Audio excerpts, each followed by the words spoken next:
রসুলের শান সম্পর্কে আমরা বাংলাদেশে তিনটা শব্দ বেশিরভাগ দেখতে পাই। আর একটা শব্দ আছে, একটা শব্দ সিরাতুন নবী, আর একটা শব্দ মিলাদুন নবী, আর একটা শব্দ দেখি দাওয়াতুন নবী, আর একটা শব্দ আছে ওয়াফাতুন নবী। কয়টা শব্দ? ভালো করে খেয়াল করবেন। সিরাতুন নবী, মিলাদুন নবী, দাওয়াতুন নবী, ওয়াফাতুন নবী।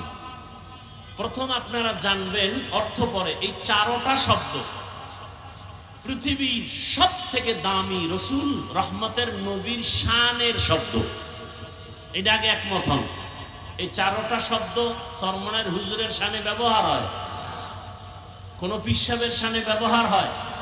এই চারটা শব্দ মুসা নবীর বেলায় ব্যবহার হয়, ইব্রাহিম নবীর বেলায় ব্যবহার হয়। এই চারটা শব্দ শুধুমাত্র কেবলমাত্র রাহমাতুল্লিল আলামিনের শানের শব্দ। তাহলে এক নাম্বার, রসুলকে যারা মুহাব্বত করেন এই চারটা শব্দকে সম্মানের সাথে দেখতে হবে। বুঝাইতে পারিনি? এই চারটা শব্দকে খারাপ বলা যাবে? খুব সাবধান। সিরাতুন নবী ও রসুলের সম্মান সূচক শানের শব্দ। মিলাদুন নবী শব্দটাও রসুলের শানের শব্দ। দাওয়াতুন নবী শব্দটাও রসুলের শানের শব্দ। ওয়াফাতুন নবী শব্দটাও রসুলের শানের শব্দ। কোন একটা শব্দকে ছোট চোখে দেখা যাবে? এবার সময় তো আপনারা দিবেন না, বিরক্ত লাগবে, বলবে যে এই ওয়াজ লাগবে না, আপনি যে আগের ওয়াজ করেন এই পুরান ওয়াজ করেন। এক মহা মুসিবত। আবার আলেম ওলামা বলবে যে না, বয়ানে মজা হয়নি। মহা এক মুসিবত। আল্লাহ সবাইকে কবুল করেন, তবে নিজে মুখস্থ করে কিছু বলা যায় না, সব কার তরফ থেকে আসবে। আল্লাহ আমাদের মাহফিল কুদরতের দ্বারা কবুল করেন। মিলাদুন নবী শব্দের অর্থ সংক্ষেপে বলছে, এগুলো ভিন্ন ভিন্ন ব্যাখ্যা। সিরাত এক শব্দ, নবী আর এক শব্দ। দুই শব্দ সন্ধি হলে বলে সিরাত নবী, দুই শব্দ মিলাইলে মাঝখানে আলিফ লাম আসবে, সিরাতুন নবী। সিরাত মানি অবস্থা, সিরাত মানি আদর্শ, নবী মানি যে কোনো নবী। আন-নবী বললে রহমাতুল্লিল আলামিন আর কেউ না। তাহলে সিরাতুন নবী অর্থ কি? আমাদের সুপরিচিত নবীর জীবন আদর্শ। এই চারটা শব্দ সিরাতুন নবী, মিলাদুন নবী, দাওয়াতুন নবী, ওয়াফাতুন নবী কার শানের শব্দ? রসুলের শানের শব্দ। অসম্মান করা যাবে? এক নাম্বার সবক আজকের মাহফিলের। দুই নাম্বার সবক, এই চারটা শব্দের ভিতরে সব থেকে পাওয়ারফুল শব্দ সিরাতুন নবী। সব থেকে পাওয়ারফুল শব্দ। বলবেন কিভাবে? ওয়াফাতুন নবী বললে সিরাতুন নবী নাই। শুধু মিলাদুন নবী যদি আলাদা করেন সেখানে সিরাতুন নবী নাই। যদি দাওয়াতুন নবী আলোচনা করেন সেখানে সিরাতুন নবী নাই। আর সিরাতুন নবী মানি এর মধ্যে সব আছে। কথা বলেন না কেন? তাহলে সিরাতুন নবী এই চারটার মধ্যে পাওয়ারফুল শব্দ। আমি কোনো পক্ষ বিপক্ষ বুঝি না, আমি রসুলের পক্ষ বুঝি। সোজা কথা, আমি রসুলের আশেক, আমি রসুলের আদরের দাড়িওয়ালা আশেক, আমি রসুলের চাহিদা মতে টুপিওয়ালা আশেক, আমি রসুলের আদেশ মতে পাঁচ ওয়াক্ত নামাজওয়ালা আশেক। যারা নামাজ পড়ে না আশেক নামের ভণ্ড। যদি টুপি না রেখে সুদ খায়, ঘুষ খায়, বেপর্দায় চলে, তারা আশেক দাবি করলে ইসলামের জন্য অপমান। এরা আশেক নামের কলঙ্ক। জমিনে রসুলের আশেক ছিলেন খাজা মাইনুদ্দিন চিশতি আজমিরি, বড় আশেক বড় পীর আব্দুল কাদের জিলানী, খাজা মাইনুদ্দিন চিশতি, শাহজালাল, শাহপরান, শাহ মখদুম, শাহ আলী খান জাহান আলী, নিজামুদ্দিন আউলিয়া, কুতুবুদ্দিন বখতিয়ার কাকি, আব্দুল কুদ্দুস গাঙ্গুহি। এরকম যারা যারা আছে বলেন তো এদের দাড়ি ছিল না? এ মঈনুদ্দিনের ভক্ত দাড়ি কই? শাহজালালের পর্দা করেন নাই, নামাজ পড়েন নাই, তো শাহজালালের ভক্তরা নামাজ পড়েন না কেন? তাহলে আপনারা ভুয়া আশেক, ভণ্ড আশেক, আমরা নামাজি দাড়িওয়ালা টুপিওয়ালারা হাকিকতে আশেক। বাকি আমাদের কোনো সাইনবোর্ড লাগানোর প্রয়োজন নাই। আরশে আজিমে কবুল হলে আমি কামিয়াব।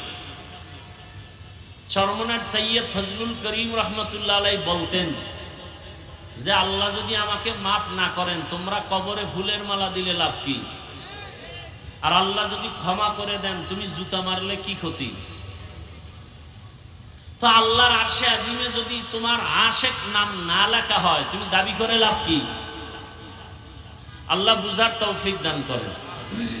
ইন্না ইদ্দাতাশ শুহুরি ইনদাল্লাহি 12 শাহরান ফি কিতাবিল্লাহ ইয়াউমা খালাকাস সামাওয়াতি ওয়াল আরদ মিনহা আরবাআতুন হুরুম যালিকাদ দীনুল কাইয়্যিম। আল্লাহ তাআলা বলেন, গণনার আকারে জমিনের মধ্যে মাস হবে বছরে কয়টা? 12টা। এই 12 মাসের মধ্যে আবার 4 মাস আরো বেশি দামি, আরো বেশি দামি। এই যে বছরে মাস হবে 12টা, আর এর মধ্যে 4 মাস অন্য মাসের তুলনায় আরো দামি। এই কথাটা আল্লাহ বলেন, আমি সিদ্ধান্ত নিয়ে লিখে ফেলেছি লাউহে মাহফুজের মধ্যে। কখন? আসমান জমিন সৃষ্টি যখন করেছি তখন। ওই যে 4 মাস বড় দামি, এর মধ্যে একটা মাসের নাম রজব। মাসের নাম কি? এরপরে শাবান, এরপরে রমাজান, অর্থাৎ রমাজানের আগে শাবান, তার আগে কি? রজব। আর বাকি 3টা মাস একসাথে লাগানো, যুলকাদা, যুলহিজ্জা, মুহররম, অর্থাৎ হজের মাস, হজের আগের মাস, হজের পরের মাস। এবার খেয়াল করেন, এই 4 মাস যথেষ্ট পরিমাণ সম্মানিত বলার কারণ হলো এই মাসের মধ্যে যুদ্ধ করা যাবে না, আন্দোলন করা যাবে না। সেই সময়ের হিসাব, সেই হিসাব এখন আর নাই। এখন সুযোগ পেলে, পরিবেশ থাকলে, যুদ্ধের প্রয়োজন হলে মুহররমে করো, রজবে করো, কোনো নিষেধাজ্ঞা নাই। তবে আমি হাফিজুর রহমান এখানে ঘোষণা দিলে হবে না। দেশের, রাষ্ট্রের সমস্ত উল্লেখযোগ্য উলামায়ে কেরাম বসে, বোর্ড বসে, এরপরে প্রেক্ষাপট অনুযায়ী যদি সবাই একমত হয়ে ফতোয়া প্রদান করেন যে এখন জিহাদ করা যাবে, তখন জিহাদ করা যাবে। আমি একা বললে হবে না। আল্লাহ বুঝার তৌফিক দান করেন। আচ্ছা, এবার খেয়াল করেন, এই যে 4 মাস সম্মানের, রজব, যুলকাদা, জিলহিজ্জা, মুহররম, এর মধ্যে রবিউল আউয়াল কয় নাম্বার সিরিয়ালে আছে? খবর নেই। আছে? কথা বলেন না কেন? রজব, জিলকাদা, যুলহিজ্জা, মুহররম, এই যে 4 মাসের নাম বললাম, এর মধ্যে রবিউল আউয়াল কয় নাম্বার সিরিয়ালে আছে? আছে। তার মানে কি সম্মান নাই? রমাজানের নাম আছে, অথচ রমাজানের ফজিলত তো আলাদা। কোরআনে রমাজানের নাম আছে, শাহরু রমাদানাল্লাযী উনজিলা ফীহিল কুরআন হুদাল লিন্নাস ওয়া বায়্যিনাতিম মিনাল হুদা ওয়াল ফুরকান। রমাজানের নাম কোরআনে আছে না নাই? অথচ রমাজানের এই 4 মাস দামি মাসের মধ্যে সিরিয়ালে নাই। তার মানে কি এটার সম্মান নাই? আছে। এগুলো বুঝাইতে গেলে অন্যদিকে যাবে। তো রবিউল আউয়াল এমন একটা মাস, যেই মাসে অধিকাংশ ঐতিহাসিকগণ লিখেছেন সবাই না, রসুল দুনিয়াতে আসছেন, আবার এই রবিউল আউয়ালে রসুল বিদায় নিয়েছেন। তবে রসুল কোন মাসে আসছেন এ নিয়েও অনেক মতভেদ আছে। রমাজানে আসছেন এ কথাও আছে, তবে অধিকাংশ মতামত রবিউল আউয়ালে আসছেন। দিন সোমবার, আসার দিনও সোমবার, যাওয়ার দিনও সোমবার। টাইমও আলাদা, তারিখও আলাদা। আসার তারিখ কেউ বলেন রবিউল আউয়ালের 8, কেউ বলেন 9, কেউ বলেন 11, কেউ বলেন 12, আরো অনেক মতামত আছে। এখন আমি বলছি এটাই মানতে হবে, বিষয়টা এমন না, বরং আরো সহজ হয়ে গেছে। আপনি গুগলে সার্চ দেন রহমতের নবী কোন মাসে আসছেন, কোন তারিখে আসছেন, গুগলে সার্চ দিলে ডিটেলস চলে আসবে। কতটা তারিখ নিয়ে ইখতিলাফ আছে, মতবিরোধ আছে, সব আসবে। অতএব আমার কথা আপনার মানতে বাধ্য না, বাকি আমি স্মরণ করাই দিতেছি, খেয়াল করেন। রবিউল আউয়ালে আসছেন আর গেলেন। দিন কি? সোমবার। আসার টাইম রাত দিনের মধ্যখান, সুবহ সাদিক। যাওয়ার টাইম জহুরের নামাজের আগে সোমবার দিন রসুলের ইন্তেকাল। বুধবার দিন গিয়া রাতের শেষ ভাগে তাহাজ্জুদের সময় রসুলের দাফন। রসুলের ইন্তেকাল হলো সোমবার দিন চাশতের সময়, জহুরের আগে।